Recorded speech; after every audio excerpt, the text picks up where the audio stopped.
Paniek troch giftige stof in Louter vezelfabriek. 5 mensen binnen met klachten meenamen naar het ziekenhuis. En het probleem met Ike processieroep 3 keer zo groot worden op het Jervin.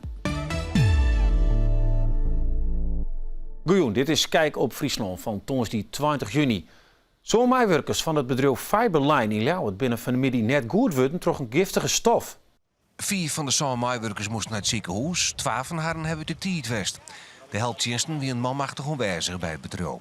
De brandwacht heeft meetingen in het gebouw dienen om u te vinden wat er krijgt aan de hand is.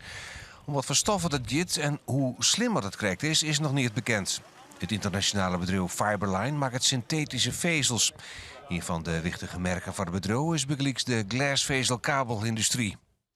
Na de containerramp met de MSC Zoe in januari is er jeder opschaald worden met naar grip 4. Dat is een niveau waarbij er sprake is van een ramp.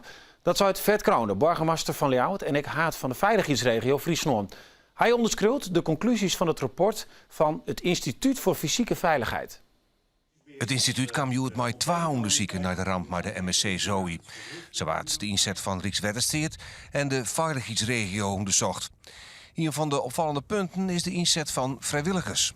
Ik vind voor de komende tijd dat een van de speerpunten ook voor zo'n veiligheidsregio, maar ook in samenwerking met Rijkswaterstaat is na te denken over wat doen we nou met vrijwilligers, gezien het feit dat we weten dat bij iedere calamiteit er steeds meer en massaler mensen komen die iets willen gaan doen. Sociale media geven natuurlijk veel meer mogelijkheden om dat snel georganiseerd te krijgen.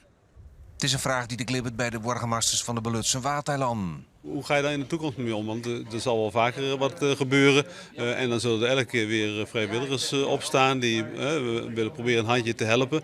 Nou, het is wel goed om daar nog eens over na te denken hoe je dat dan daarmee omgaat.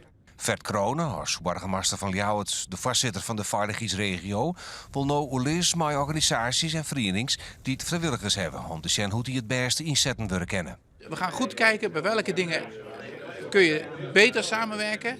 Waar moet het meer spontaan gebeuren? Want het moet ook weer niet zo zijn dat vrijwilligers onder gezag van de overheid vallen. Want er zijn geen vrijwilligers meer.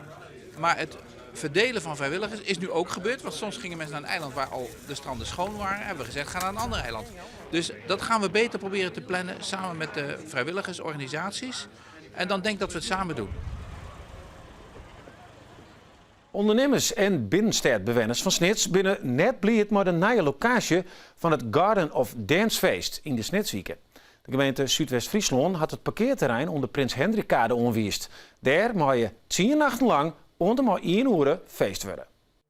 Zei je Snitswieken, dan zei je ik feest. Jeder voor een Garden of Dance plak in de tuin van het gemeentehuis, maar dat werd nog verbouwd. Plan voor het veemerkterrein waren nu uiteindelijk ik van tafel vragen.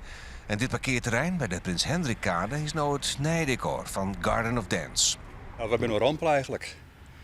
Het verhaal ging dat het naar de veemerkers zo. En daar is het terreinmaand ontstoeien West, het is elke daar. En nou plotseling komt het hierheen. En we zijn nog 6 weken verder, dus wij hebben weinig meer te doen, denk ik. Binnenstadbewoners zijn benauwd voor haar rest. Je moet wakker en slapen. Kijk, en als je dan 14 uur per week werkt, ja, dan is het wat lawaai. Maar ja, gewoon daar wel race kan mee. Ja, zelfs ik jong West. Daarom we hebben het zelf al gehad. Ja toch?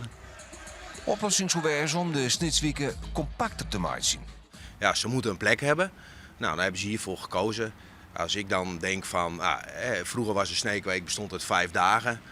Dat de muziek mooi voluit mocht. En de laatste jaren is daar ook wel wat problemen over. Ze hebben het verlengd naar 8 dagen. Ja, ik ben dan zeg maar zo'n sneker van, breng het lekker terug naar 5 dagen. 5 dagen, dan is hij mooi. En dan krijg je nou nog het waar. Hier is Piet Paulusma. Joen, de zinnen erbij. Vannacht vrij helder waar. Ik nog wat bewolking. Temperaturen 11 graden. Een zwak ontmatige west-zuidwestenwind. Morgen geregeld zinnen in de maand. Misschien nog een buiken. In de middag droeg. Temperaturen zijn 19 graden. West-zuidwestenwind. Die is matig in het kustwaardgebied. Ik op het Westerloon. In Vlagen nog krijgt 12. En daarna volop simmer. Onze 4, Kijk op Friesland. Surf voor meer op omroepfriesland.nl of pak de Omroep-app erbij. Van nou nog een hele gezellige jongetje daar.